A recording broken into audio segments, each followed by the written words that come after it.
Buenas tardes. Vamos a dar comienzo a esta mesa de neumonías.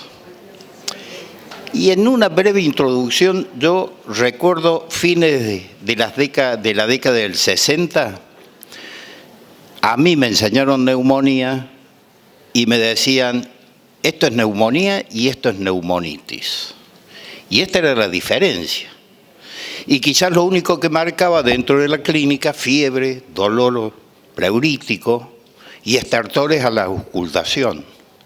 Y en la neumonitis no había nada. Y esto era toda una clase de neumonía. Y después pasamos a la década del 70 y ya empezamos a diferenciar un poco entre lo que era neumonía típica y lo que era neumonía atípica. Y empezábamos con los gérmenes, claro, cuando decíamos neumonía típica era el neumococo. Y todos estos pacientes los internábamos y el diagnóstico etiológico era sumamente difícil. Estudiábamos el esputo y el rendimiento era 25-26%. Y neumonía típica ya empezó a aparecer lo que era micoplasma, lo que era clamidia y la famosa citacosis por clamidia citasi, que siempre lo asociábamos al loro. Nunca decíamos otra ave. Siempre, ¿usted tuvo contacto con loros? Y de ahí era el diagnóstico. Y claro, y llegamos a hoy y empezamos ya a clasificar las neumonías intranosocomiales, extranosocomiales, la aguda de la comunidad, neumonía asociada a ventilación mecánica, y empiezan a surgir nuevos hechos. Y este es el objetivo de esta mesa. Por eso, hoy vamos a empezar a hablar si la neumonía aguda de la comunidad es una enfermedad inflamatoria. Y para esto hemos invitado al doctor Julio Ramírez, quien es profesor emérito de la Universidad en Louisville y además es jefe de investigaciones en Norton, Hospital Norton. Así que con esto vamos a dar comienzo a la mesa. El doctor Gonzalo Corral me acompaña en la coordinación de la mesa y el resto de los disertantes se van a ir presentando a medida que van a ir dando sus disertaciones. Julio.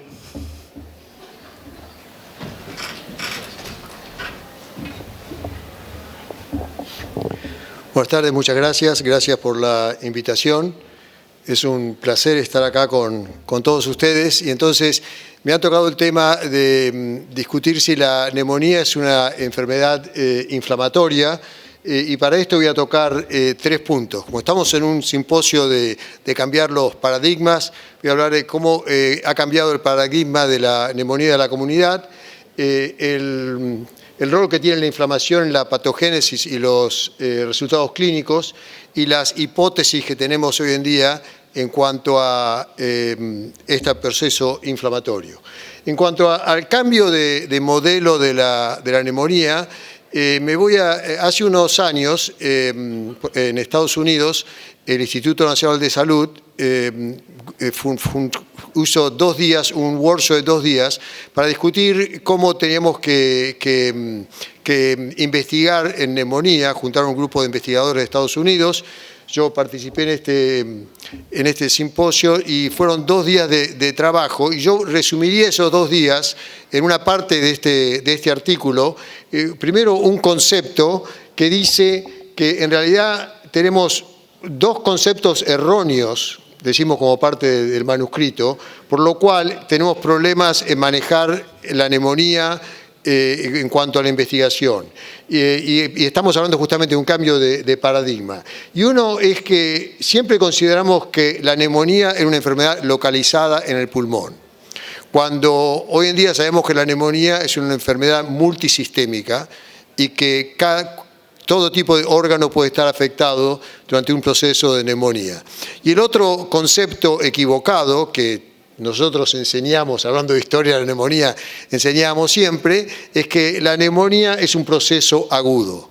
Cuando en realidad hoy sabemos que muchos pacientes con neumonía, la neumonía es un proceso agudo, subagudo y crónico. Entonces, el resumen de estos 2 días fue que pasamos de la neumonía como una enfermedad aguda del pulmón a entender que la neumonía es una enfermedad multisistémica y crónica. O sea, es un modelo nuevo de cómo ver el paciente con neumonía y cómo investigar sobre la neumonía de la comunidad. Bien, entonces esto sería el cambio de paradigma. Si vamos a el proceso de la inflamación y la patogénesis y los outcomes. Hay muchas cosas en la literatura, pero yo voy a referirme a algunas cosas que publicamos nuestro grupo. Entonces acá, para la patogénesis, voy a hablar el tópico de Up to Date, que ya hace tiempo trabajamos con Tom File en un overview de neumonía. Hay muchas cosas de neumonía en Up to Date, pero aquí sería la representación esquemática de un alvéolo normal, donde sabemos que lo más importante como mecanismo de defensa es el macrófago alveolar. Pero también hoy entendemos que la flora del pulmón, el microbioma del pulmón también es un factor de defensa importante. Y para que llegue una bacteria, un neumococo al alvéolo, ya ha tenido que pasar por todo el proceso de la escalera mucociliar. Y acá presentamos un neumococo que llega. Cuando el neumococo llega, hacemos que el macrófago alveolar va a ingerir y matar a la mayoría de las bacterias que llegan. Si la bacteria se puede multiplicar, vamos a tener no solamente el estímulo de las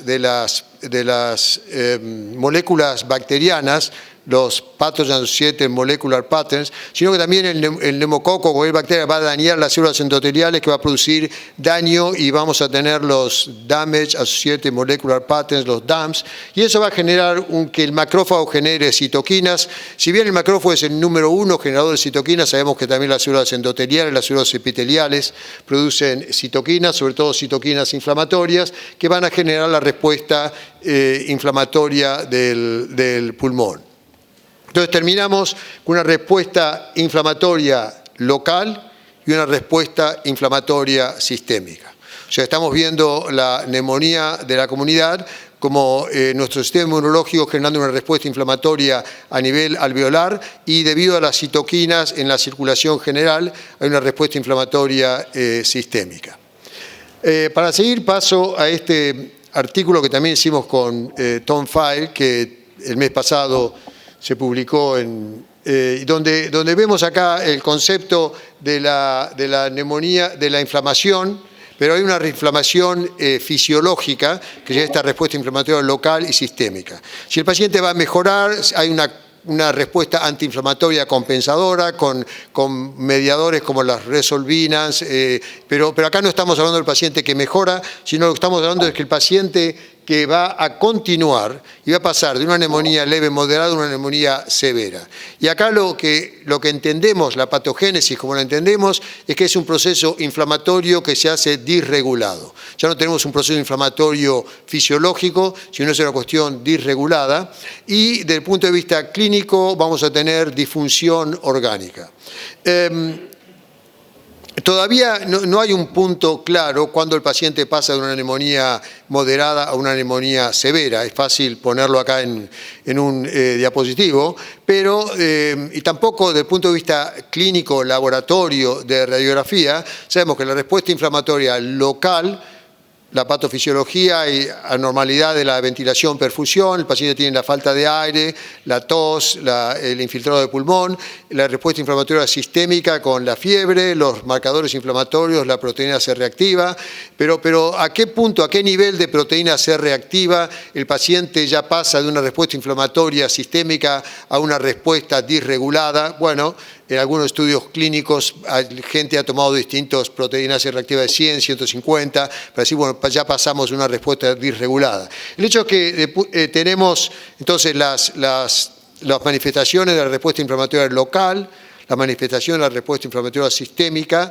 y cuando el paciente ya empieza a tener algo de fallo orgánico, que hablamos de la confusión o la hipotensión o la disminución de las plaquetas. Y estos por lo general son los criterios que usamos en todas los criterios de los distintos reglas de severidad de la neumonía para ver cuándo un paciente lo clasificamos como neumonía severa. Si la respuesta inflamatoria continúa, tenemos el fallo orgánico y por lo general los dos fallos orgánicos más comunes, pues debido a la respuesta inflamatoria exagerada, es el fallo cardiovascular, con el paciente va a presentar con shock séptico, y el fallo respiratorio, el paciente con neumonía severa lo intubo, tiene distrés respiratorio. Y por último el fallo multiorgánico, que acá tenemos una mortalidad muy alta. En cuanto, ¿por qué decimos que esto es un proceso netamente inflamatorio? También hay muchos artículos en la literatura. En este artículo de nuestro grupo evaluamos la respuesta inflamatoria local haciendo citoquinas en el esputo y evaluamos la respuesta inflamatoria sistémica midiendo un panel de dos citoquinas en la sangre. Y como ha visto mucha gente, cuando hay una respuesta inflamatoria exagerada en la sangre, la tormenta de citoquinas, ahí ya tenemos, entonces pasamos, el paciente tiene una neumonía severa. Por supuesto que la neumonía por SARS-CoV-2 nos ha ayudado a todos los que trabajamos en neumonía, porque esto ha sido un boom de la neumonía de la comunidad y todo el mundo habla de la tormenta de citoquinas de SARS-CoV-2, pero en realidad es la misma patogénesis de cualquier tipo de neumonía de la comunidad. Otra cosa que aprendimos también con el tiempo es que el paciente con neumonía severa, esta respuesta inflamatoria, no solamente teníamos el shock séptico, sino que había una serie de manifestaciones cardiovasculares en los pacientes con neumonía. Este es un artículo viejo donde describimos por primera vez el hecho del infarto de miocardio en pacientes con neumonía y hoy sabemos claramente toda la cantidad de afectación cardiovascular debido a la respuesta inflamatoria sistémica. Bien, entonces esto nos lleva hoy a decir que un paciente con neumonía, si yo lo evalúo el paciente, bueno, volviendo históricamente, nosotros manejábamos la neumonía, el paciente se iba a la casa, lo veía en la clínica, a las 3-4 semanas le hacía la radiografía de tórax para ver si el infiltrado se había resuelto y si estaba el infiltrado resuelto, ¿qué le decíamos? Se curó de la neumonía, muy bien. Deje de fumar, dése las vacunas, pero nada más, ahí se acabó la historia. Hoy sabemos que eso es nada más que el comienzo de la historia, porque a los 30 días el paciente puede tener problemas cardiovasculares, problemas pulmonares que todavía persisten de la neumonía. Pero cuando lo seguimos a los pacientes, tenemos las secuelas de la neumonía y tenemos las secuelas, por ejemplo, al año, a los 2 años, y las secuelas son multiorgánicas. Sabemos que en el sistema nervioso central el paciente puede tener demencia. La demencia puede empeorar. El sistema respiratorio, enfermedad pulmonar obstructiva crónica, fibrosis de pulmón. Lo que es interesante es que en cada sistema, el sistema cardiovascular, fallo cardíaco. Lo que es interesante es que muchas veces el fallo cardíaco o la enfermedad pulmonar obstructiva crónica aparece después de la neumonía. Por supuesto, no pensamos que la neumonía cause un fallo cardíaco, pero el paciente tiene la enfermedad subclínica, el deterioro, la comorbilidad subclínica, y la neumonía lo que hace es que se haga clínica en los meses siguiendo a la neumonía. O sea que acá entonces el concepto de la neumonía como una enfermedad crónica y multisistémica. Cuando hablamos de la mortalidad, se ha habido muchos estudios en cuanto a por qué la neumonía afecta a la mortalidad. Y siempre está, cuando uno manda algo de mortalidad, siempre los revisores, yo de New England también, los revisores, bueno, ¿por qué van a decir que la neumonía causa mortalidad cuando en realidad todos los pacientes que están en el hospital al año siempre alguien se va a morir? Entonces, hay que compararlo comparado con qué. Bueno, nosotros, cuando decimos que la neumonía acelera el envejecimiento, hay una muerte prematura en los pacientes hospitalizados. En este estudio también de hace unos años, lo que hicimos fue en nuestro hospital de veteranos de Louisville, vimos pacientes con neumonía, pero los comparamos con una población en el mismo hospital, admitidos al piso de medicina, pero sin neumonía. Pero estaban admitidos por fallo cardíaco, por diabetes, por hipertensión, todas las causas que el paciente se admite en neumonía.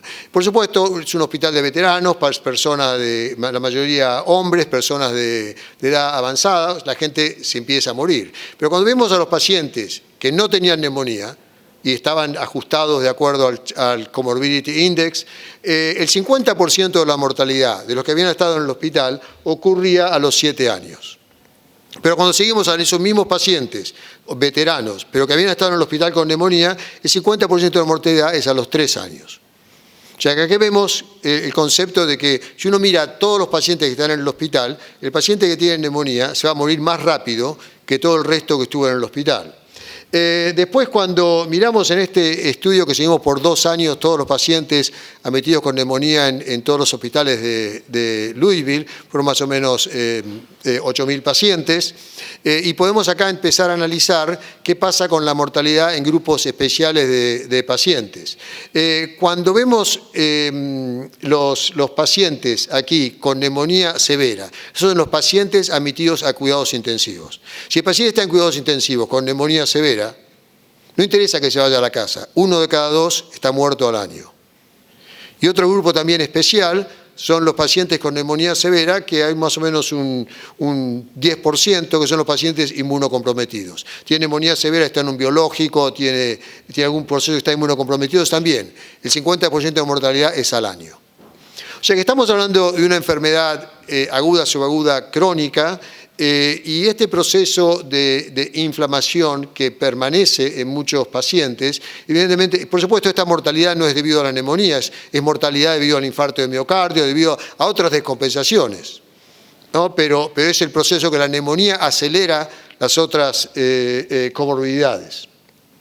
Entonces, en este artículo de revisión que hicimos como para poner esto en un sistema, si yo tengo un paciente de 50 años, vamos a suponer se admite con neumonía, yo vivo en un país donde la sobrevida es de 80 años, este paciente tiene todavía 30 años para vivir, se admitió con neumonía, lo doy de alta, yo antes decía, bueno, se va a su casa, todo terminó, pero en realidad cuando le doy de alta, si el paciente tiene una neumonía severa, cuando le doy de alta, este paciente no se mueve más por esta línea, el paciente se mueve en otra línea. El paciente perdió ya 10 años de vida. O sea, la expectativa de vida es completamente distinta una vez que le di de alta al paciente con una neumonía severa. Entonces, tenemos el problema durante la hospitalización, que es la tormenta de citoquinas, el fallo respiratorio, la muerte durante la hospitalización, el distrés respiratorio. Los problemas a los 30 días, el problema al año y años subsiguientes. Entonces, ¿cómo ponemos todo esto junto? Decimos, bueno, hay una respuesta inflamatoria disregulada en muchos pacientes durante la admisión. Esta respuesta inflamatoria disregulada genera una respuesta inflamatoria aguda y en muchos pacientes esa respuesta inflamatoria aguda no vuelve a la normalidad, se mantiene como una respuesta inflamatoria crónica. Y esta respuesta inflamatoria crónica me explica las secuelas tardías de la neumonía. Y esto me explica entonces también el envejecimiento más rápido que tiene el paciente con neumonía. Y a veces vemos esto en la literatura como el concepto de inflammaging, que sería la inflamación más envejecimiento, o sea, inflammation más aging, inflammaging que es la inflamación que acelera el envejecimiento y aparentemente la neumonía tiene mucho que ver con este proceso. Entonces, por último, ¿cuáles serían las hipótesis que podrían explicar esta inflamación persistente en estos pacientes? Bueno, y acá volvemos al concepto. Seguramente es una cosa multifactorial, pero podemos decir, bueno, algunas cosas tienen que ver con el patógeno, con el huésped o con el tratamiento. Con el patógeno, en algunos patógenos de neumonía, el patógeno persiste, a pesar de que la neumonía se resuelve. El patógeno puede persistir en el pulmón o puede persistir en otros órganos. Existe el concepto de que a veces resolvemos el patógeno, pero algunas moléculas del patógeno persisten.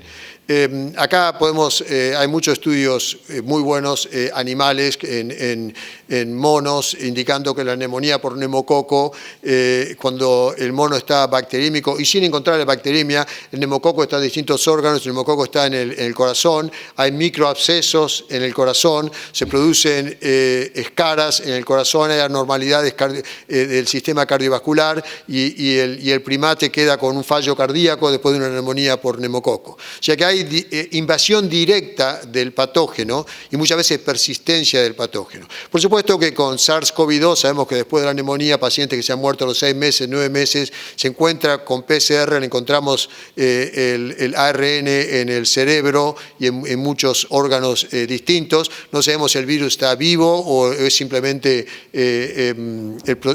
la parte nuclear. Después está el concepto de que los patógenos una neumonía podría reactivar otros patógenos. La asociación de infección severa o neumonía con reactivación, problemas inmunológicos y reactivación de los virus del herpes, reactivación del citomegalovirus o el virus del herpes que podrían activar el proceso inflamatorio continuo. Y por último, el concepto, hablamos de micoplasma y otros microorganismos que pueden dañar el corazón, el músculo y producir autoinmunidad y nuestro sistema inmunológico entonces persiste en la inflamación crónica. Desde el punto de vista, bueno, esto es un estudio también que publicamos en el Annals of Internal Medicine hace años. Esto es un ateroma de la coronaria de un paciente donde encontramos in situ y también con PCR el ADN de la clamidia.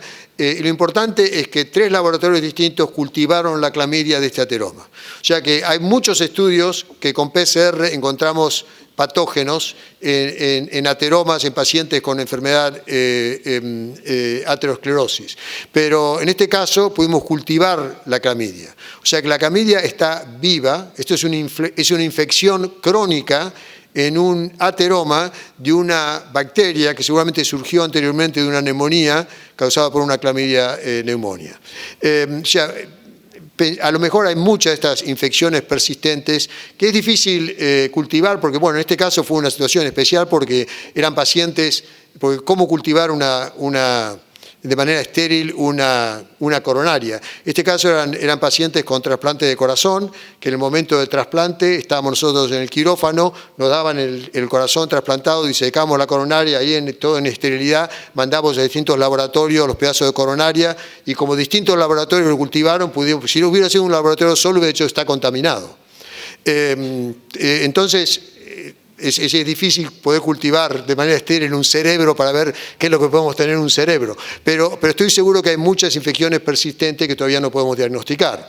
Desde el punto de vista del huésped, por lo general las células que están más en boga en estos momentos en la literatura que pueden causar inflamación persistente son los neutrófilos. ¿No? El neutrófilo, sobre todo debido a la muerte del neutrófilo por netosis o por necrosis. Pero también está la esferocitosis de los macrófagos, que se piensa que también puede causar, y también anormalidad de las células B o las células T. Y por último, desde el punto de vista del tratamiento, y la infección en sí, las anormalidades del microbioma, anormalidades del microbioma del tubo digestivo que facilitarían el aumento de la permeabilidad y ya sea traslocación de bacterias o traslocación de metabolitos que afectarían el pulmón y también esta conexión entre el pulmón y el tubo digestivo. Después está la disbiosis o el problema del microbioma pulmonar, que probablemente también pueda tener un factor en inflamación crónica, y estos estudios entre el microbioma, cómo hablan y se comparten información, el microbioma del tubo digestivo, el microbioma del pulmón y la interacción con el cerebro. Entonces, lo que estuve haciendo estos últimos 20 minutos, simplemente dije que ya no podemos hablar más de neumonía como una enfermedad del pulmón aguda. La neumonía es una enfermedad multisistémica y que en muchos pacientes es subaguda crónica.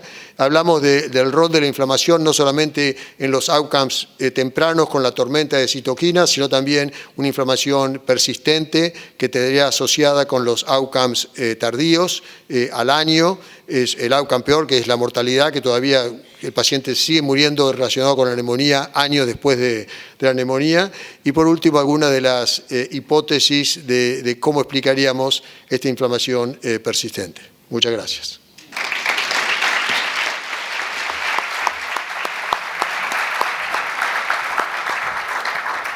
Muchas gracias, Julio, por la presentación, excelente. Ahora vamos a dar paso al segundo orador de esta mesa, el doctor Gustavo Lopardo. Es médico infectólogo del Hospital Jusey y médico infectólogo también de FUNSEI. Es docente de la Universidad de Buenos Aires y podemos decirlo, Gustavo, a partir de mañana va a ser el nuevo presidente de la Asociación Panamericana de Infectología. Muchas gracias, Gustavo.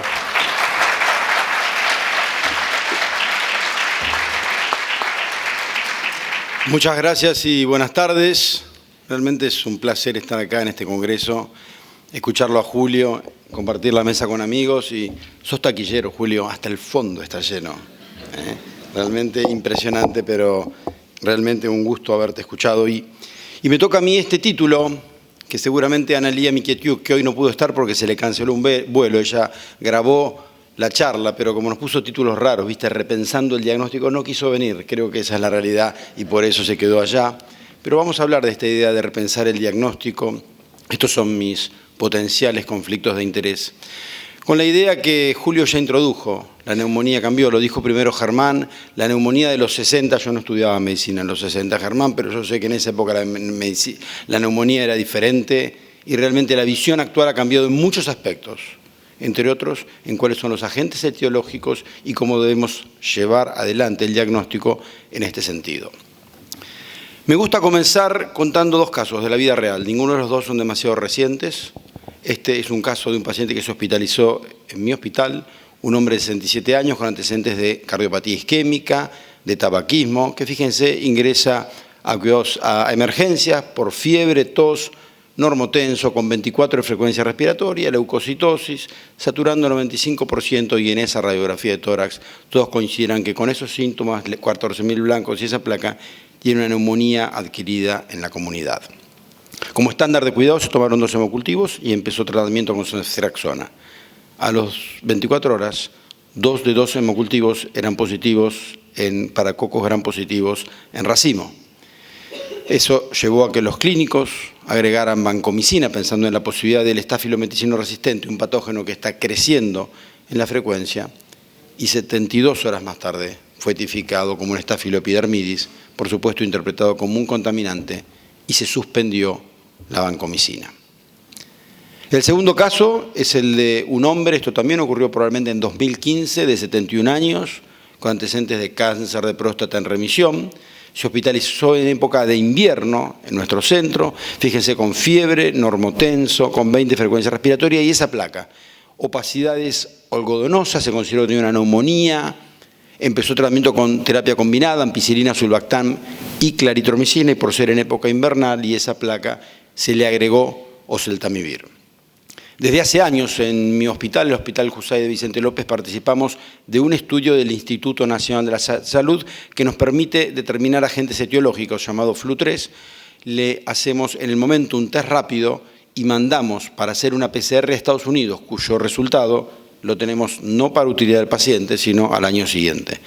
El método rápido que hicimos la inmunofluorescencia en el paciente del hospital fue negativo, sin embargo, casi un año después, cuando pudimos comparar con su PCR, la PCR de este paciente era positiva. Así que les conté 2 casos, el primero el de un falso positivo de un método diagnóstico que utilizamos con frecuencia, el segundo el de un falso negativo de un método que con frecuencia usamos con frecuencia.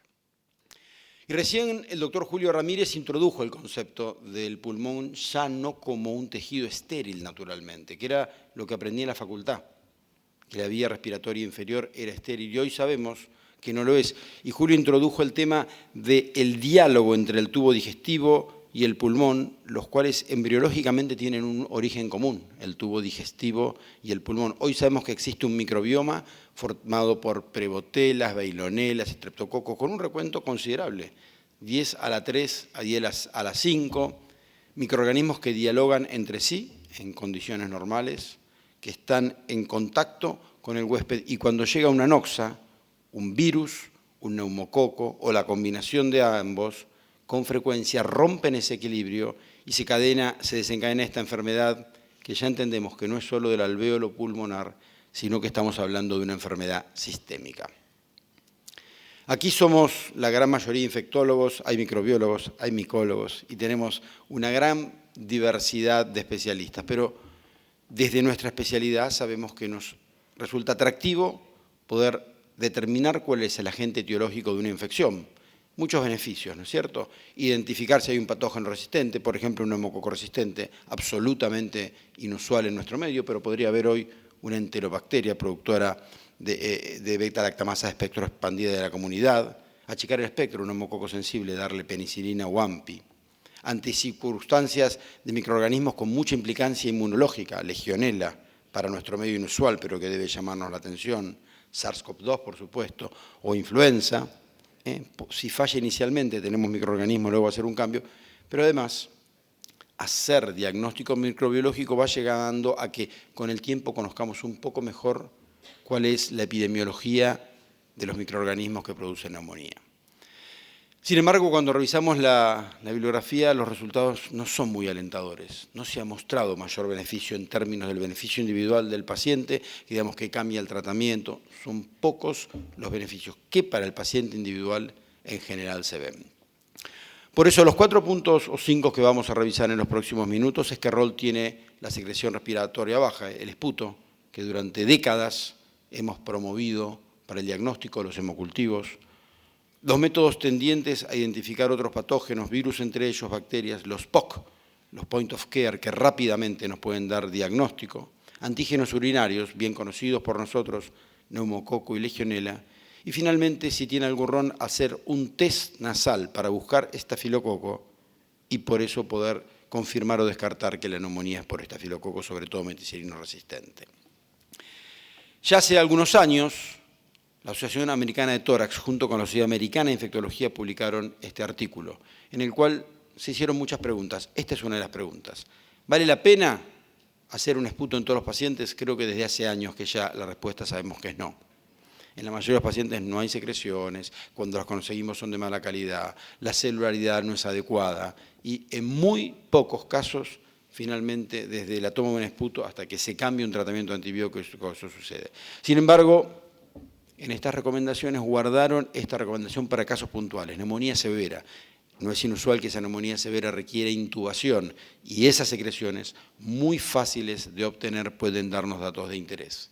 Y otras situaciones que las ven en las 3 viñetas de abajo, situaciones en las que presumimos que puede haber estáfilo, METI-R o pseudomonas, porque en los 2 esquemas antibióticos que recién les conté no estaban cubiertos, ni con ceftriaxona, ni con ampicilina, sulbactam, claritol. Entonces, si presumimos que tienen, o de inicio le pusimos vancomicina, por ejemplo, por presumirlo, tratar de buscarlo. Y además, cuando en realidad la neumonía ya no es tan de la comunidad, sino que el paciente estuvo recientemente hospitalizado o recibió antibióticos en los últimos 90 días.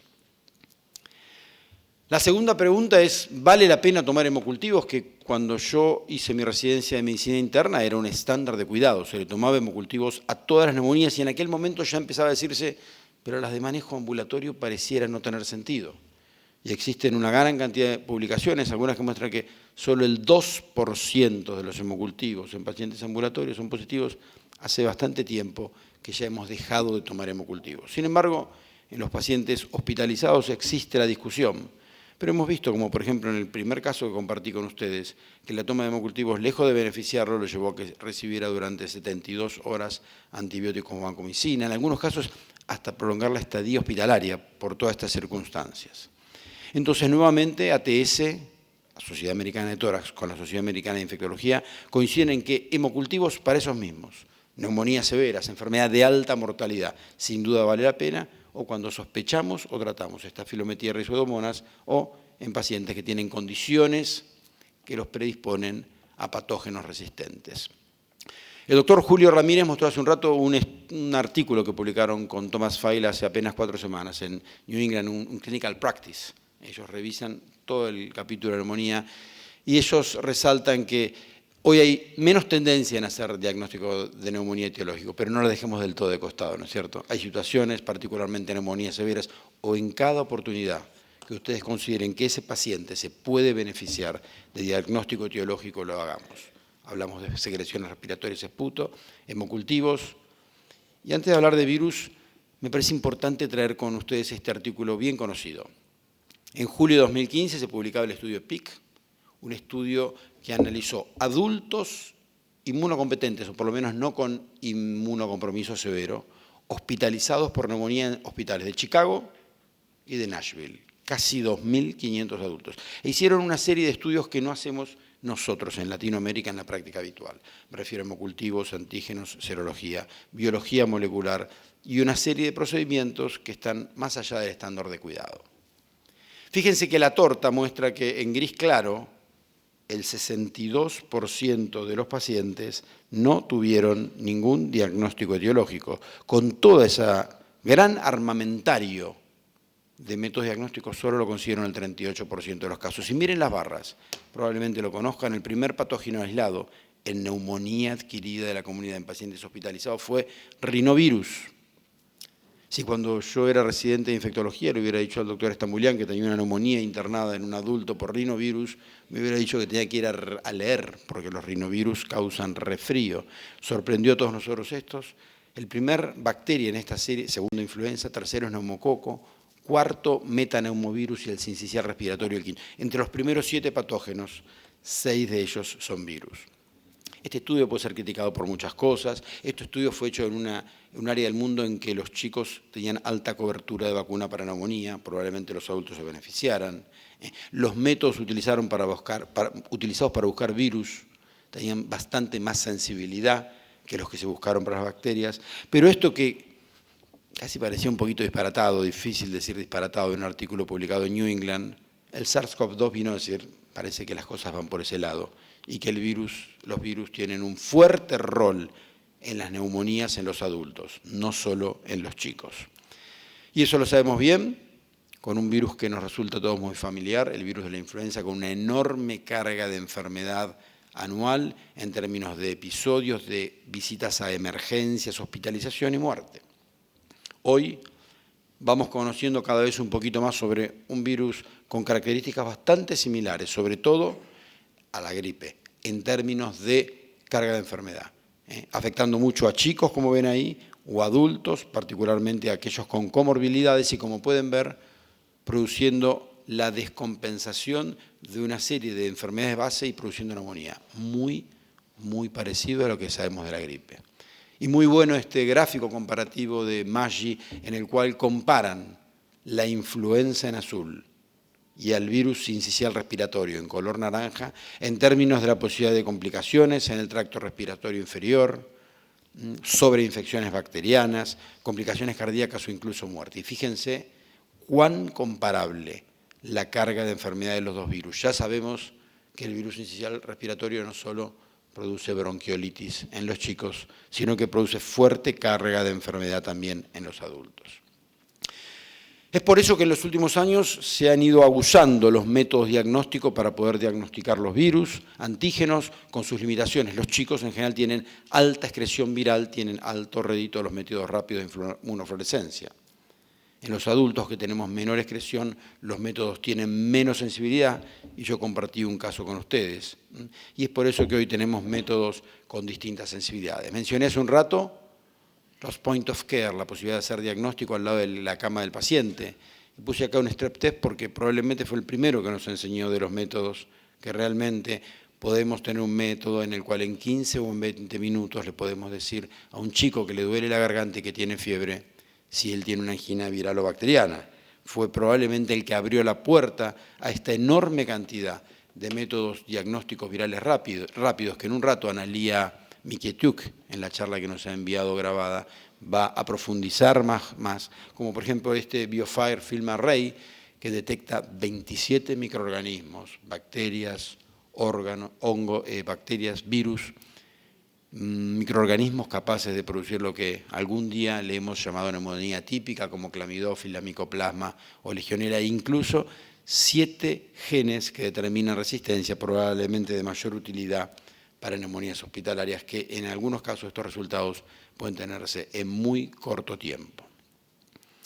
SARS-CoV-2 fue un virus que se introdujo sin duda diciéndonos a todos y enseñándonos que los virus respiratorios tienen un rol relevante y hoy ya está incorporada en nuestra rutina cotidiana. Tendremos métodos rápidos de poco costo como el antígeno, pero con menos sensibilidad, o métodos no tan rápidos, de mayor costo, como son los de biología molecular, y lo tenemos incorporado. Y ya existen algunos de estos multiplex, que mostré recién, que también incorporan, por supuesto, al SARS-CoV-2, un virus que yo pongo ahí que es un nuevo actor protagónico y que creo que durante muchos años va a seguir estando nominado al Oscar, porque vino para quedarse con nosotros y para acompañarnos sin ninguna duda.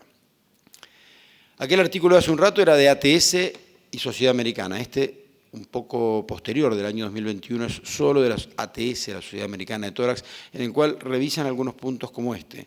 ¿Vale la pena hacerle estos métodos a todos los pacientes? Bueno, eso tiene cierto costo.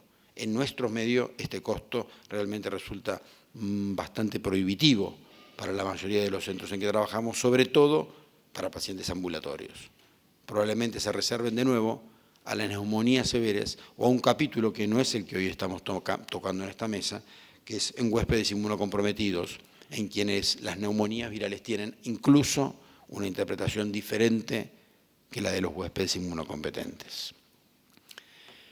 Desde hace décadas conocemos los antígenos urinarios, sobre todo para detección de neumococo y legionela, y esto es para compartir con ustedes esta experiencia que hicimos en el estudio de vigilancia de neumonía que hicimos en el cono sur de América Latina, en el cual en más de 2.600 episodios de neumonía, 65% hospitalizadas, 35% de manejo ambulatorio, a todos les hacíamos un antígeno urinario, Binax-Now.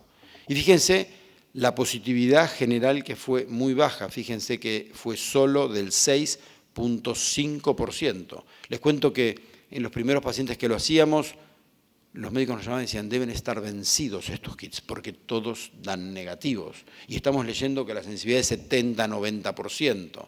Esto no puede ser así. La sensibilidad es 70-90% contra el gold estándar, que era neumonía bacteriémica por neumococo, que es un pequeño grupo de neumonías, con alta carga de neumococos que eliminan gran cantidad de polisacáridos en orina.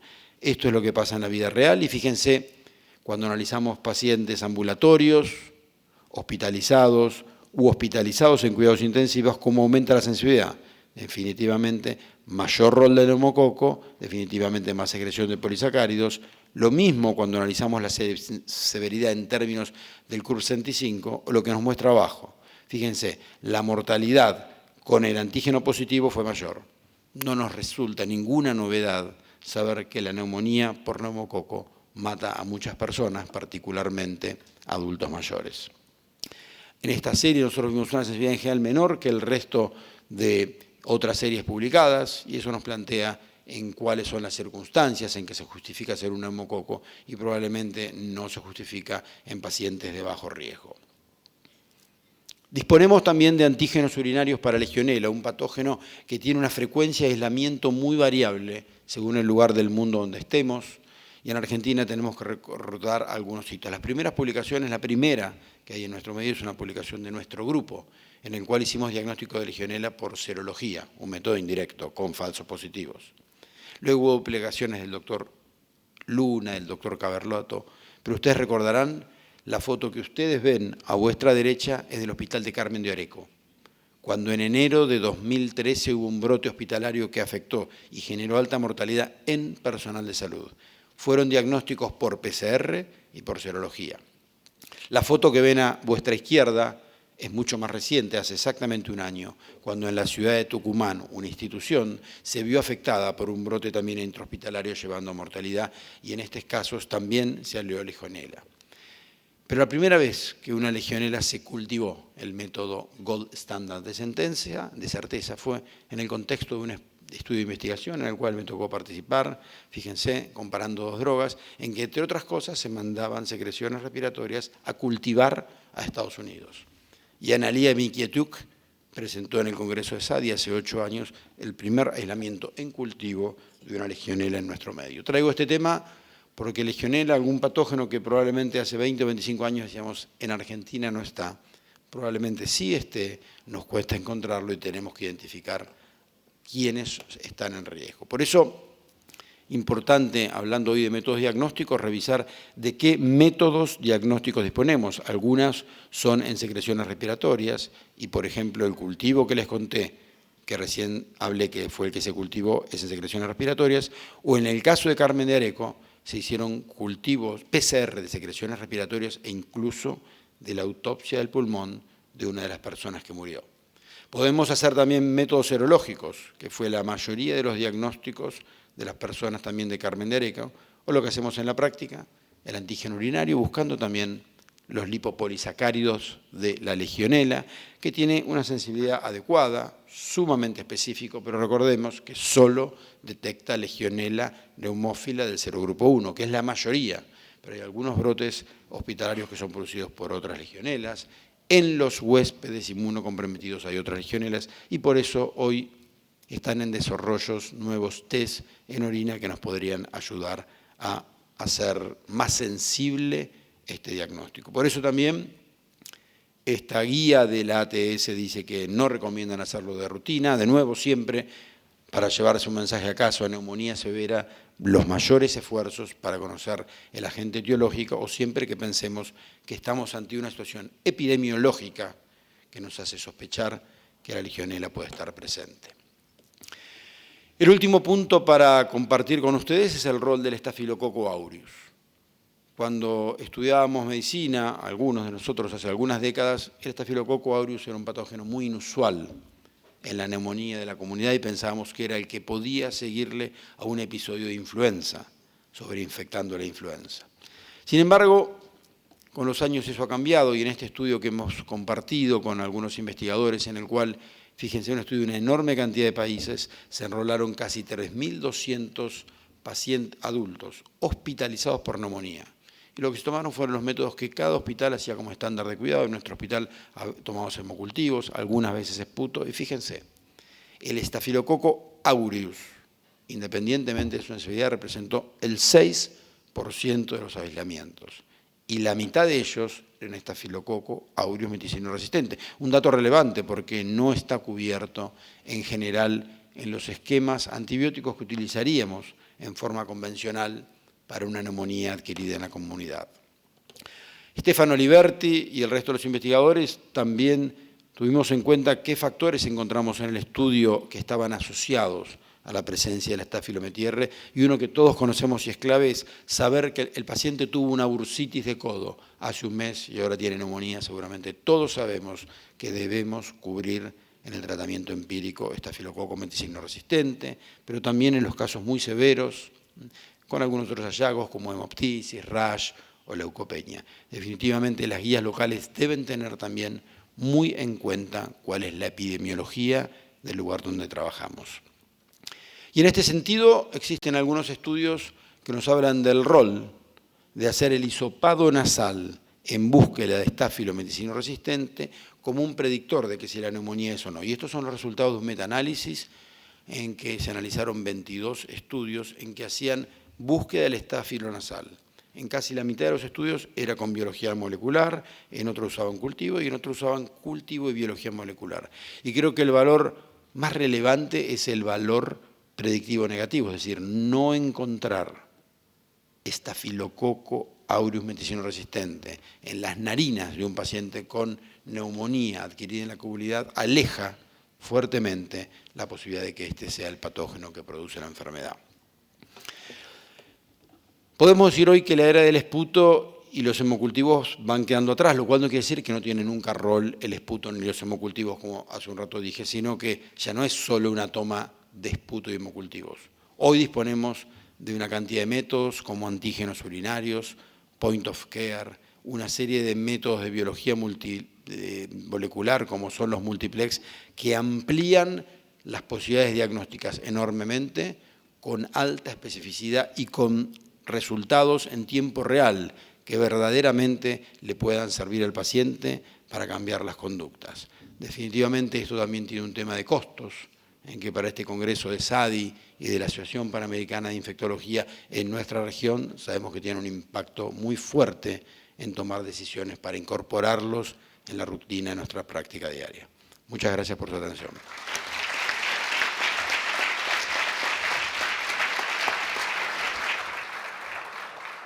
Bueno, muchas gracias Gustavo por la presentación, también por la puntualidad. Vamos a pasar ahora a la tercera oradora. Lamentablemente la doctora Analía Miquietuc tuvo un problema logístico y no puede estar en forma presencial. Vamos a ver una grabación de su presentación. Analía es miembro de la Comisión Directiva de la Sociedad Argentina de Infectología, es la jefa de Infectología y Control de Infecciones del Instituto Médico Platense y también es la jefa del Departamento de Investigación Clínica del Grupo Sur en La Plata. Bueno, ahora haremos uso de la presentación. Hola, ¿qué tal? Buenas tardes. Bueno, lamento no estar en forma personal en esta charla tan buena, con estos expositores tan buenos, pero bueno, problemas logísticos hicieron imposible que yo llegara hoy a Buenos Aires, así que llegaré mañana. Voy a intentar darles esta charla grabada por Zoom y arrancamos. Bueno, el tema que me tocó a mí en esta mesa es el enfoque de la neumonía después del COVID-19. En realidad, no es después del COVID-19, porque el COVID-19 llegó para quedarse con nosotros, sino después de la pandemia del COVID-19, cómo influyó esto en nuestra percepción de la neumonía adquirida de la comunidad. La neumonía adquirida en la comunidad sufrió varios cambios, un cambio constante, es un tema que siempre está en discusión por su prevalencia, por su mortalidad, y pasamos desde el enfoque de los 80, en donde discutíamos si una neumonía era típica o atípica por su presentación clínica, si utilizaba el esputo, el cultivo y el directo, el GRAM y el hemocultivo, a hoy, en la era post-COVID, en donde después de varios cambios que hemos vivido, habría que replantearse el enfoque diagnóstico y terapéutico de las patologías respiratorias. Nosotros hicimos desde la SADI una guía en donde tratamos de delinear tanto el diagnóstico como el tratamiento de la neumonía en los adultos, y fue hecha en el año 2015. Esta guía tiene mucho previo a todo este cambio, por lo tanto la vamos a tener que cambiar. La guía decía y dice, bueno, no decía, y es la guía que está actualmente en vigencia, que la neumonía adquirida en la comunidad es una patología prevalentemente bacteriana, y que por eso todas las indicaciones terapéuticas están orientadas hacia el tratamiento antibiótico, y bueno, y está basado en ese conocimiento que teníamos en ese momento de la neumonía. Nosotros en el año 2015, en conjunto con muchos de los que están aquí presentes, el doctor Lopardo entre ellos, hicimos un estudio prospectivo que analizamos 58 pacientes dentro de un estudio de investigación de un antibiótico para la neumonía, en donde a todos los pacientes les hacían diagnóstico etiológico exhaustivo, y estaban alrededor del país. Y realmente, en ese estudio que lo presentamos en el Congreso de SADI del 2015, bueno, en este estudio lo que se llegó a la conclusión es que la etiología prevalente de las neumonías adquiridas en la comunidad era la bacteriana, con el neumococo a la cabeza, seguido por el Haemophilus, y nos encontramos que había legionela como etiología de la neumonía adquirida en la comunidad en Argentina, sin necesidad que ésta sea tomada como una neumonía del viajero. También en el año 2015 salió publicado este artículo en la New England Journal of Medicine, en donde cambiaba un poco lo que veníamos escuchando hasta ese momento, el paradigma etiológico, y empezaba a hablar de los virus respiratorios como causa principal de la neumonía adquirida en la comunidad. Este estudio fue muy criticado porque nosotros no, en ese momento, no estábamos acostumbrados a que un hisopado nasofaríngeo sea el diagnóstico etiológico de una neumonía adquirida en la comunidad. Este estudio analizó 3.634 pacientes que se escrinearon y 2.320 fueron analizados. Fue un estudio multicéntrico y se vio que los virus eran la causa principal de la neumonía adquirida en la comunidad. Y que además de todo, el 63% de todos estos pacientes no tenían un diagnóstico etiológico definido. Y acá empezamos con otro de los cambios que nos puso el COVID en la cabeza, que quizás un virus o una bacteria pueden desencadenar la respuesta inflamatoria, y cuando nosotros vemos a un paciente con neumonía, muchas veces no podemos aislar cuál fue el microorganismo que lo desencadenó, y lo que estamos viendo es una inflamación aguda o que se puede llegar a ser crónica, pero estamos viendo una inflamación, una respuesta inflamatoria. Eso el COVID nos enseñó mucho, y actualmente este tipo de enfoques nos es más familiar que hace unos años. Bueno, las infecciones virales fueron más frecuentes en este estudio.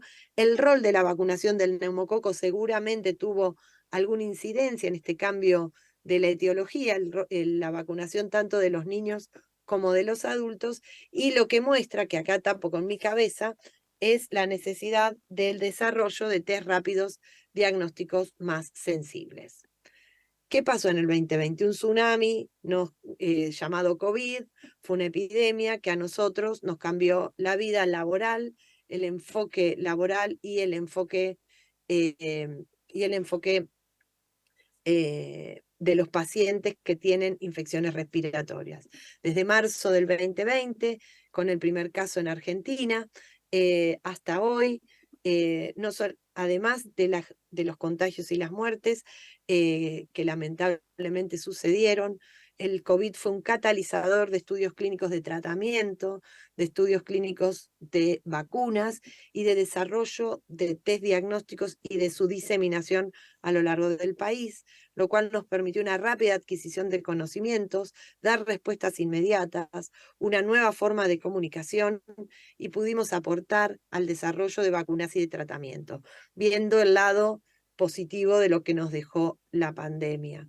Nosotros desde SADI hicimos 2 estudios multicéntricos que fueron publicados en la revista Medicina, en donde analizamos la primera y la segunda ola, y hay una cosa que llama mucho la atención en esto, es que a pesar de no tener indicación en la segunda ola, que ya sabíamos que era una infección viral, que no necesitaba tratamiento antibiótico, el 46% de los pacientes, como se ve aquí, recibían tratamiento antibiótico, a pesar de que fue menor, ¿no?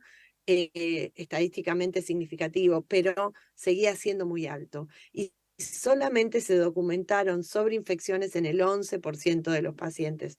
Por lo tanto, esto de tener en la cabeza nuestra neumonía, antibiótico, nos va a costar mucho culturalmente quitárnoslo de encima.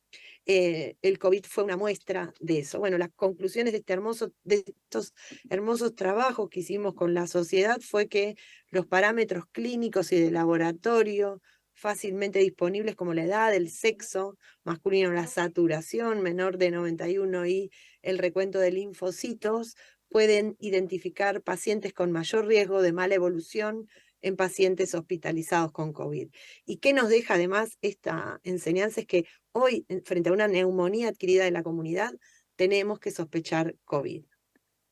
Tenemos que sospechar, además de las bacterias, virus respiratorios que hasta ese momento estaban estaban como considerados dentro del ámbito de la pediatría, como agentes etiológicos de neumonías en pediátricos, pero no de los adultos. El COVID catalizó esa realidad, y hoy ya podemos hablar que los virus respiratorios son parte importante de la etiología de las neumonías adquiridas en la comunidad. ¿Y por qué solo el COVID? Bueno, vimos que también después del COVID hubo como un silencio viral y bacteriano, que la única etiología que veíamos era el COVID. Y entonces, en nuestro servicio decidimos analizar el impacto de la movilidad poblacional en el comportamiento de los virus respiratorios durante la pandemia.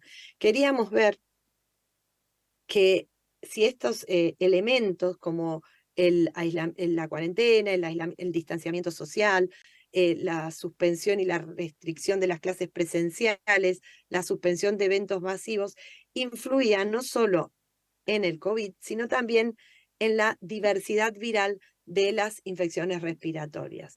Y eso lo hicimos relacionando la movilidad poblacional, que era una herramienta de Google, en donde nos mostraba la movilidad poblacional y la comparaba con la movilidad poblacional de la misma época del año en años anteriores. Esto, como lo hace Google, bueno, a través de los teléfonos, y así puede evaluar cómo se mueve la gente de acuerdo a las decisiones gubernamentales de restricciones de movilidad. Y queríamos relacionar los porcentajes de positividad con la diversidad viral, o sea, no solamente cuántos eran positivos de los pacientes que acudían a nuestra guardia para virus respiratorios, sino también la diversidad viral con esta movilidad de la población. Hicimos un estudio prospectivo, ingresamos 458 pacientes mayores de 18 años que no fueron hospitalizados con síntomas respiratorios, y a todos los hisopamos con el BioFire Film Array, lo hicimos en conjunto con el Malbrán, y definimos 7 periodos de tiempo basados en las distintas disposiciones del aislamiento social preventivo y obligatorio.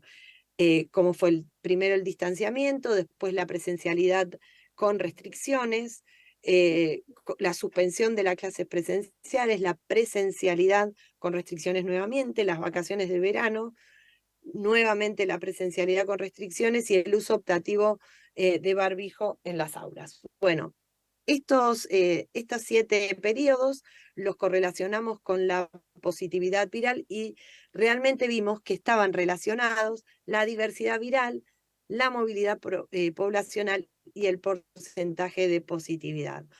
¿Y esto qué nos dio? Que si bien durante el 2020 hasta el 2021, cuando estas barreras eran más importantes, a medida que íbamos dejando los métodos de barrera, el aireamiento de los ambientes, el uso de barbijo y todas las medidas que se tomaron, no solamente aumentaban los pacientes que venían con infecciones documentadas por virus, sino que también aumentaba la diversidad viral.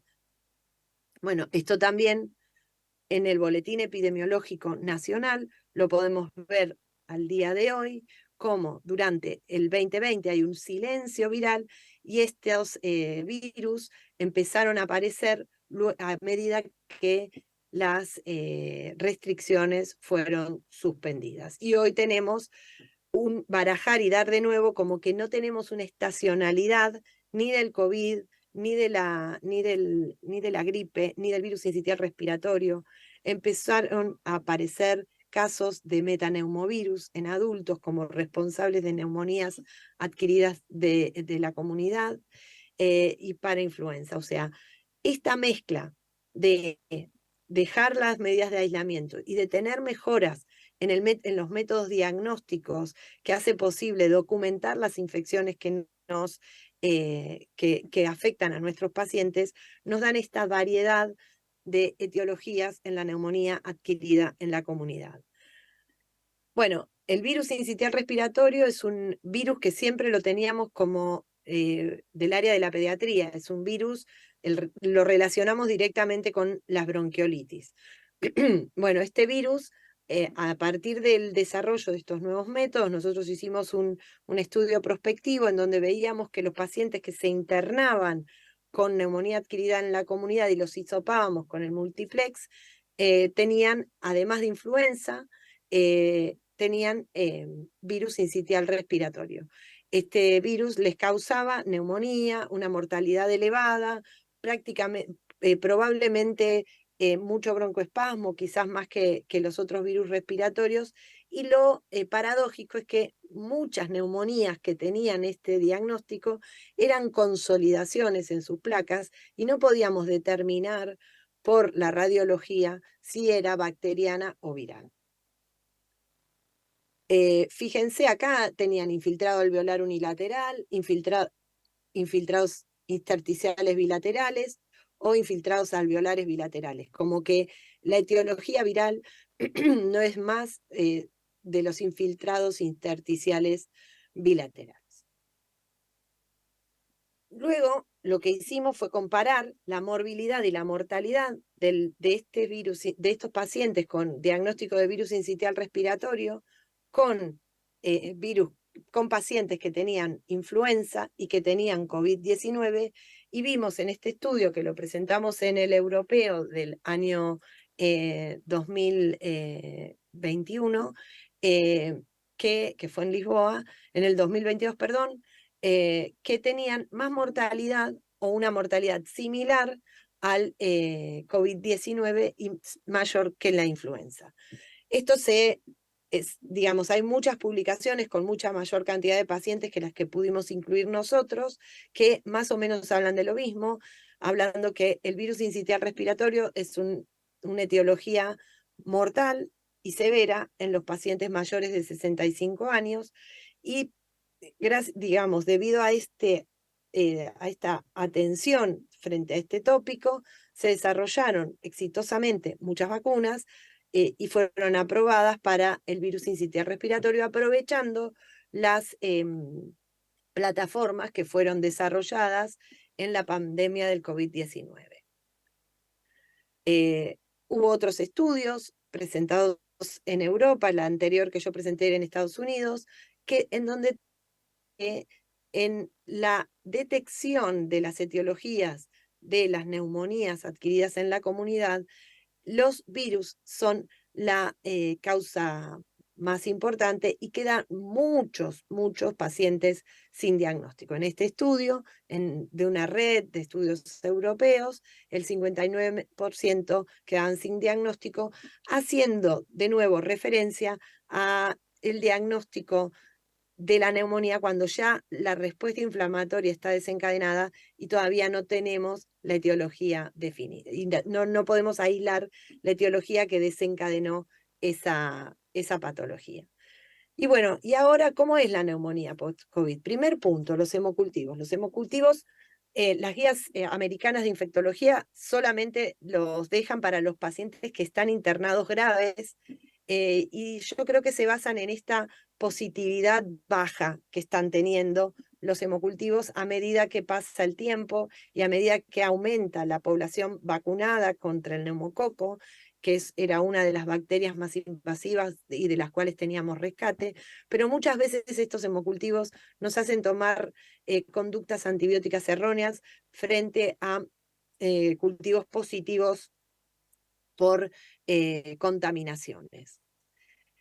Nosotros en este congreso decidimos presentar un póster en donde analizamos 175 pacientes admitidos con infección respiratoria que se internaban en el Instituto Médico Platense, adultos mayores que se internaban con una neumonía, que requerían internación. A todos ellos les hicimos hemocultivos, al 57% le pudimos realizar la PCR multiplex y les hacíamos esto a los que descartamos el COVID-19. Y bueno, llegamos a la conclusión que la neumonía viral, que es esta que está en azul, es mucho más frecuente que la neumonía bacteriana, y aún teniendo todos estos métodos diagnósticos, no llegamos al diagnóstico en un gran porcentaje de los pacientes. Los hemocultivos fueron positivos en el menos del 5% de los casos, y en ningún caso de esta serie fue aislado un neumococo. Debo decirlo que hace 2 semanas tuvimos un aislamiento pero no entró en este análisis. Pero ¿a dónde vamos? ¿Qué es lo importante? Que antes el neumococo era el principal. Hubo muchos cambios en la práctica médica como para hacer este nuevo mapa etiológico de la neumonía adquirida en la comunidad. La vacunación es uno de ellos, tanto de la pediatría como de los adultos. Y cuando vemos cómo fue antes del COVID y cómo fue después, el porcentaje de neumonías bacterianas, si bien no era la mayor causa, disminuyó casi a la mitad, y las neumonías virales hoy son una causa muy importante de la neumonía adquirida en la comunidad. Por eso yo creo que, si bien el tratamiento antibiótico es importante, porque vimos muchos estudios que en cuanto al tiempo al antibiótico, si era bacteriana la neumonía era vital, es importante determinar por métodos rápidos que ese paciente no tenga COVID o influenza. En algunos lugares también hay métodos rápidos para RSV, y si esos pacientes no tienen un diagnóstico viral, con estos test rápidos, darles el tratamiento antibiótico y pensar que siempre más corto es mejor, y hacer un tratamiento. Hay mucha evidencia que en neumonía el tratamiento adecuado es de 5 días o de 3 días luego de que el paciente esté clínicamente estable. Entonces, ¿qué podríamos decir después que cambió del enfoque terapéutico y diagnóstico de la neumonía después del COVID-19? Bueno, los nuevos métodos diagnósticos hacen posible la detección de los patógenos respiratorios virales, y hay que considerarlos al inicio del enfoque diagnóstico de estos pacientes. No es necesario tener una PCR multiplex, hay que tener test rápidos, y muchas veces se pone como límite el precio para quimioterapia, para cirugías invasivas, para un montón de aspectos de la medicina. No hay discusión del precio. Estos pacientes con un buen diagnóstico tendrían un menor uso de antibióticos, menor mal uso de antibióticos, y eso influiría seguramente en la resistencia antimicrobiana. El rol de los hemocultivos y el cultivo de esputo pierde protagonismo. El diagnóstico definitivo seguramente mejorará el enfoque terapéutico, disminuyendo así el uso de antibióticos. Así que si no tiene un impacto directo, va a tener un impacto indirecto. Las vacunas permitieron, mejor que los tratamientos, disminuir la mortalidad en los pacientes que tienen infecciones virales. Son el mejor remedio, la prevención.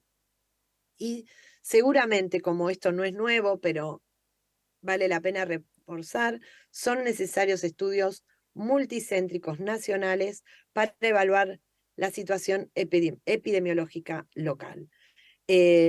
Muchísimas gracias. Mi mail lo tapo yo, me voy a ir ahí, al otro lugar, por si alguien lo quiere anotar. Y muchas gracias por estar, muchas gracias por venir al Congreso de SADI, y nos estaremos viendo, si todo va bien, mañana.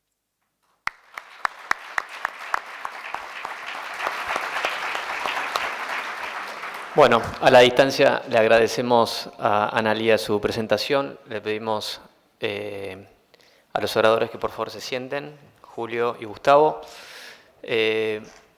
A mí me gustaría empezar estos pocos minutos que tenemos de preguntas, porque después tenemos que ir con la ceremonia de apertura. Me gustaría hacerte una pregunta, Julio. Vos hiciste, digamos, un claro correlato de todo lo que tiene que ver con la actividad inflamatoria que se produce en los pacientes que tienen una neumonía aguda de la comunidad, digamos, en un proceso agudo y posteriormente con todas las consecuencias potenciales que tiene, digamos, a nivel crónico ese proceso inflamatorio. Un poco también aprendiendo de lo que pasó con la pandemia del COVID y, digamos, de los resultados de la red de estudios de Recovery en su momento, en donde pudimos observar que el agregado de corticoides o del tocilizumab como agente, digamos, que inhibe la interleuquina 6, tenía un impacto positivo en aquellos pacientes, digamos, que tenían formas más graves de COVID. Me parece que es importante saber, sin spoilear, porque sé que vas a dar una charla, digamos, el viernes acerca de todo esto, pero por lo menos tener algún título para los presentes en la sala. ¿Cuál para vos es tu opinión con respecto de estas drogas que estoy comentando, corticoides y tocilizumab o algún inhibidor de interleuquina para el manejo de la neumonía aguda de la comunidad? Sí, sería el manejo de la respuesta inmunológica, dejando de lado el manejo con antibióticos o antivirales. Sí, como decías, el viernes me pidieron hablar sobre inmunoterapia en pacientes con neumonía. Es como una continuación de esta charla, es el tratamiento. Pero por lo menos todavía me preguntabas el tema de los esteroides. Ahí nos ayudó el SARS-CoV-2 para demostrar claramente que los esteroides disminuyen la mortalidad. Nosotros, todavía es un tema controversial, cada vez que uno ve un metaanálisis siempre hay controversia, pero nosotros localmente pensamos que el estudio francés, en New England, de Queen, indicando disminución de la mortalidad, si uno hace un metaanálisis y pone a todos los artículos con el mismo peso, todavía no sabemos. Pero yo creo que analizando ese artículo y conociendo lo bien que lo hicieron y conociendo los resultados, nosotros pensamos que antes de ese artículo uno tiene que buscarle la excusa al paciente por qué le pongo esteroides. Me parece que después de ese artículo nosotros lo que hacemos le tenemos que encontrar la excusa por qué no le pongo esteroides a la neumonía severa. Es un poco el resumen de lo que estamos pensando ahora, que lo voy a charlar el viernes. Muchas gracias, Julio. Bueno, y otra pregunta que aplica para los dos oradores que están presentes, y estaría Analia también, tiene que ver con un poco que creo que en los últimos años, por lo menos voy a hablarlo a título personal, hemos aprendido mucho y en forma acelerada durante la pandemia cuál es el rol de los virus como patógenos de la neumonía aguda de la comunidad.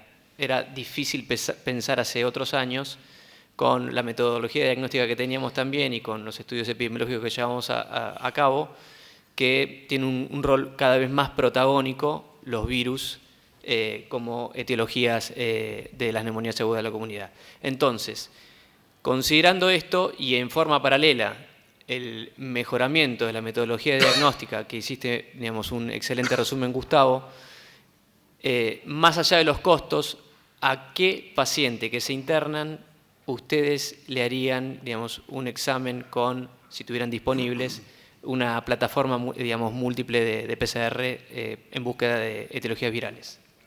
Empiezo yo, Julio, si te parece bien. En época de circulación de influenza, que ya Analia nos mostró que las cosas están cambiando, ya no la influenza circula necesariamente en la ciudad de Buenos Aires desde el mes de mayo hasta el mes de septiembre, la búsqueda de influenza lo haríamos como rutina. Fíjense que hasta las recomendaciones decían, excepto el virus de la influenza, estaban no discutiendo eso. Y creo que tiene que ver con la disponibilidad que tengamos de métodos diagnósticos, entendiendo que los métodos de antígeno tienen más sensibilidad y los métodos de biología molecular tienen más sensibilidad. Por supuesto que resultaría sumamente atractivo poder decir, esta es una neumonía por metaneumovirus y no tenemos ninguna evidencia que haya una coinfección con una bacteria.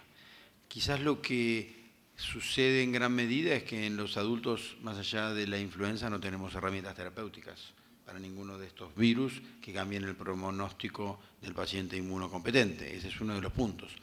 Lo otro es que existe una enorme cantidad de estudios que muestran que, a pesar de que exista, por ejemplo, documentación de que la neumonía es viral, son pocos los médicos tratantes de adultos que suspenden el antibiótico o incluso que acortan la duración. Con lo cual, esto no digo que haya que aceptarlo como una realidad, sino que probablemente va a haber que trabajar en cambiar esto y esto está documentado en la literatura. Yo no trabajo en un medio donde podamos hacer diagnóstico virológico con multiplex, así que no te voy a contar mi experiencia porque no la tengo. Analia sí, con todo esto que nos contó y sin duda Julio también, pero creo que entender que en las neumonías severas, enfermedad con alta mortalidad, en donde los costos del manejo de la neumonía son enormes y el costo de lo que podemos hacer de diagnóstico realmente es poco, no hay ninguna duda. Lo señalé también en los pacientes inmunocomprometidos, que son un capítulo un poco diferente de lo que hoy hablamos también, y el resto creo que en la mayoría de los ambulatorios no, dependerá de los recursos con que se cuenten. Rápido porque veo que hay preguntas del público, pero en este artículo de revisión en New England, por lo menos con Tom Fall, decidimos que una de las cosas también que cambió después del SARS-CoV-2 es que porque las últimas guías del ATS y DSE fueron antes del SARS-CoV-2. Y ahora después del SARS-CoV-2 estamos de acuerdo que hay que hacerle, nosotros decimos, hay que hacer cualquier paciente que se admita, ahora es estándar. Todos los pacientes admitidos con neumonía en todos los hospitales, por lo menos el multiplex para SARS-CoV-2, influenza y RSV que está combinado, pero también el multiplex para muchos bacterias y virus. O sea que pasamos no solamente al paciente admitido a cuidado intensivo, sino también al piso. Como decía Gustavo, también una cuestión epidemiológica, si el paciente tiene que estar en aislamiento o no, porque estos virus todos se transmiten. De manera... y otra cosa, quiero hacer dos comentarios para el futuro en investigación. Primero, un comentario que quiero defender un poquito los cultivos de sangre. Por dos cosas. Por lo menos que lo que pasa en Estados Unidos. Parecería que para ser admitido al hospital uno tiene que haber fallado antibióticos ambulatorios. Es como que si no falló antibióticos, no, darle antibiótico, mandarlo a la casa y después cuando falle lo admito. O sea que todo el mundo está con antibióticos. Y una vez que uno está con antibióticos, yo no sé. Estoy de acuerdo que definitivamente, por lo menos en Estados Unidos, hay mucho más vacunas a los chicos, pero a los adultos la gente fuma menos, más droga, pero no endovenosa, pero no cigarrillo. Entonces hay menos neumonía por neumococo, pero también hay muchos pacientes, la mayoría de los pacientes han tomado antibióticos. O sea que no encontrar el neumococo en la sangre a lo mejor no quiere decir que no tienen neumococo. Y otra cosa que yo he visto es que también tenemos que estar en cuenta que todos los estudios de cultivo de sangre, si el paciente no tiene neumonía, no está en mi base de datos de neumonía. Y nosotros como infectólogos, cuando el paciente llega al hospital no sabemos qué tiene. O sea, si el paciente tiene un cultivo de sangre positivo por una infección urinaria, una infección intraabdominal, por una endocarditis, ese no está en el grupo de neumonía. Entonces, decir que los cultivos de sangre no funcionan en neumonía, estoy de acuerdo, pero en el paciente que llega con fiebre a cuidado a emergencia, el cultivo de sangre funciona. Lo que pasa es que si yo después elimino a todos y me quedo en mi base de datos de neumonía y analizo esos, en eso no funciona. O sea que para hacer un balance de que estoy de acuerdo, en neumonía están funcionando menos, porque todos tienen antibióticos, pero en líneas generales todavía funcionan en emergencia, para que la gente no tome esto y decir, vaya a un hospital y dice, bueno, en mi hospital no hacemos más cultivos, simplemente para el balance. Y otra cosa también quiero decir es que en este 50% que no encontramos nada, tampoco quiere decir que no sean bacterias, porque no encontramos a la legionela, no encontramos a la clamidia, y cuánto hay, esas son todas especulaciones, cuánto hay de la neumonía causada por la flora normal, por un desbalance de la flora normal del pulmón. ¿Cuánto hay que un virus viene, me altera la flora y esta bacteria que no puedo cultivar es la causa de la neumonía? ¿Es una respuesta inflamatoria o es una respuesta por bacterias que son no cultivables? No sé. Y si el paciente, como dijimos, yo le hago el hisopado en la orofaringe, pero ¿qué tiene el paciente acá abajo? Que sí, yo le encuentro el respiratorio, el syncytial virus, le encuentro la influenza, pero ¿cómo sé que no tiene una bacteria y a lo mejor una bacteria que no puedo cultivar? O sea que esto de que encontré un virus no le doy antibióticos también es una cuestión, hay que hacer el estudio. Yo quiero ver un estudio que tiene esto, no le di antibiótico, esto le di antibiótico por 3-5 días y ver cuánto se muere. Hasta que no hagamos el estudio, yo creo que estamos, porque, sí, simplemente para hacer un balance, nada más, hay muchas preguntas. Podemos ir hablando todo el día. Excelente. Sí, hay dos preguntas allá en el fondo. Bueno, Luis Babestrelo de Chile. Quería, a propósito del paradigma de que la neumonía es una enfermedad inflamatoria, ¿no es cierto? Y que puede ser más crónica, mucho más crónica de lo que pensábamos. Quería preguntarle a la mesa, ¿qué piensan del uso de los macrólidos por su efecto antiinflamatorio? El balance que tiene versus la presión de resistencia que generan sobre todo acitromicina, ¿no es cierto?, a largo plazo, que está también probado. pero ¿qué rol tendría en el manejo de neumonía? Especialmente las neumonias de pacientes que son pacientes que repiten las neumonias, o bueno, hablando también en el otro grupo que son los que tienen enfermedades bronquiales obstructivas crónicas. ¿Qué rol le ven al uso más bien prolongado de acitromicina en estos pacientes? Bueno, también, lo voy a charlar el viernes, pero bueno. Bueno. Pero pero esto de separar estos dos temas era imposible. Yo creo que estamos todos de acuerdo que en el laboratorio los macrólidos bloquean la producción de citoquinas en los macrófagos, las células endoteliales, o sea que los macrólidos, y voy a charlar un poco de la historia. Me acuerdo cuando estudiamos macrólidos en los 90, el concepto general era que el macrólido, así como bloquea los ribosomas nuestros, iba a bloquear los ribosomas de las células, y las células no iban a producir citoquinas a nivel post-translacional. Después entendimos que el macrólido en realidad bloquea el NF-kappa beta y bloquea la producción de citoquinas de manera masiva. O sea que son definitivamente drogas antiinflamatorias. Y yo creo que los estudios del NIH de macrólidos en pacientes, en niños con fibrosis quística, yo creo que han demostrado de que producen una disminución de la inflamación crónica. El problema es que no hemos tenido estudios en neumonía, los estudios en neumonía son contradictorios. Ahora, entonces, ¿qué es lo que yo pienso en estos momentos? El paciente va con un betalactámico y un macrólido. Le encontré el neumococo en un antígeno urinario, o le encontré el neumococo en la sangre, a las 24 horas sé que es un neumococo susceptible a la penicilina. Le paro el macrólido, hago desde el punto de vista de tratamiento antibiótico de la neumonía, lo que corresponde desde el punto de vista de antimicrobial stewardship, le tengo que parar el macrólido, porque hago descalación. Desde el punto de vista de la respuesta inflamatoria de la neumonía, no sé, me parece que el macrólido se tendría que dejar por 3 días. Y eso para la respuesta inflamatoria aguda. Ahora, ¿el macrólido tiene algún efecto en la respuesta inflamatoria crónica? No sabemos. Esos son todos ramas de investigación que todo el mundo estamos pensando lo mismo. ¿Sí? ¿Cómo hago para parar la respuesta inflamatoria aguda? ¿Y qué puedo hacerle para que al año se muera menos, o tenga menos demencia, o tenga menos... y yo creo que por ahí va a pasar mucho de los estudios que vamos a estar haciendo en los próximos años. Un comentario para agregar. Una respuesta larga sin respuesta. No importa si yo creo que la situación no está del todo clara.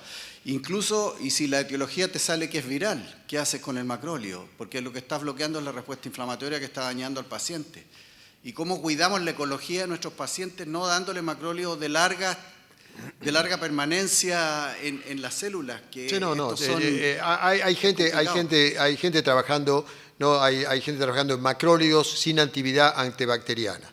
Macrólidos con actividad para bloquear inmunomoduladora, pero sin actividad antibacteriana. Yo creo que ahí vamos a estar va a ser más fácil para nosotros decir, bueno, le continúo el macrólido como para la respuesta inmunológica. Va a haber que estudiarlo. Un breve comentario agregando lo que nos comenta Julio. Probablemente lo que vos decís, Julio, aplica más, sobre todo, cuanto más severa es la neumonía, ¿no es cierto? Por supuesto. En lo cual la respuesta inflamatoria es mayor, y probablemente en la práctica eso aplica claramente a neumonías en cuidados intensivos.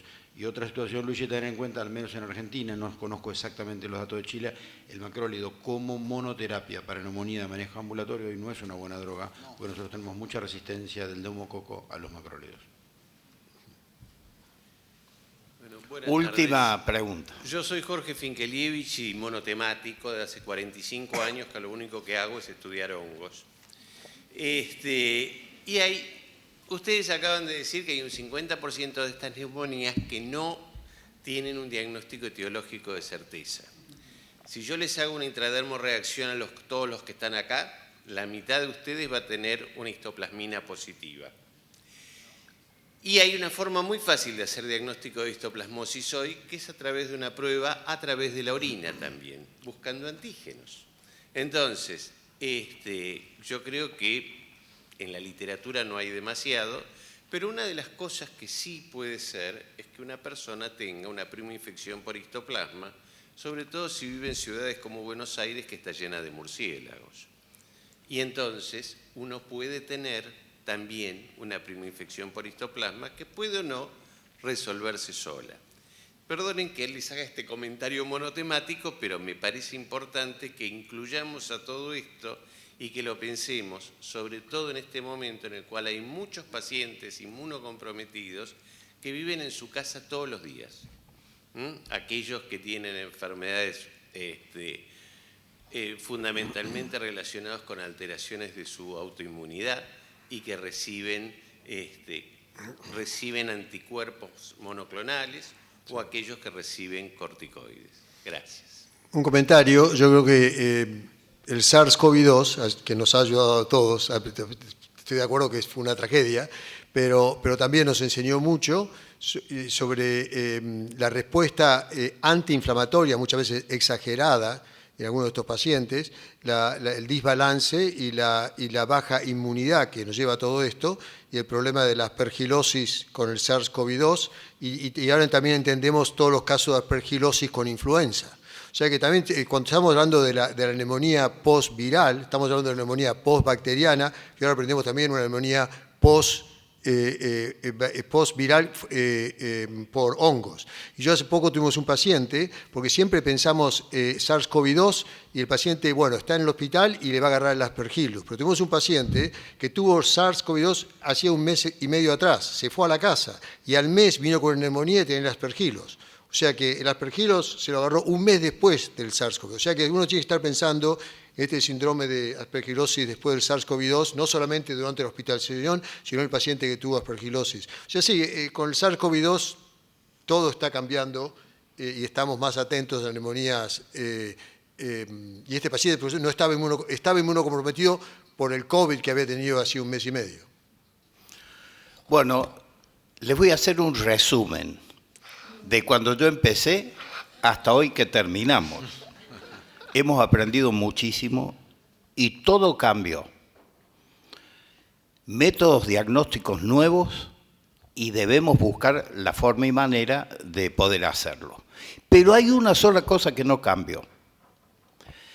Nosotros los infectólogos somos médicos de consulta y cuando vemos estos pacientes que llegan con neumonía, ingresan, los recibe el médico general. Y lo que no cambió es el uso ampicilina más macrólide, ampicilina sulbactam más macrólide. Creo que esto es lo único que no cambió y es importante porque por el tema de la resistencia a los antibióticos. Bueno, realmente las disertaciones excelentes. Agradecemos la invitación junto con Gonzalo a participar de esto y agradecemos la presencia de todos ustedes. Gracias.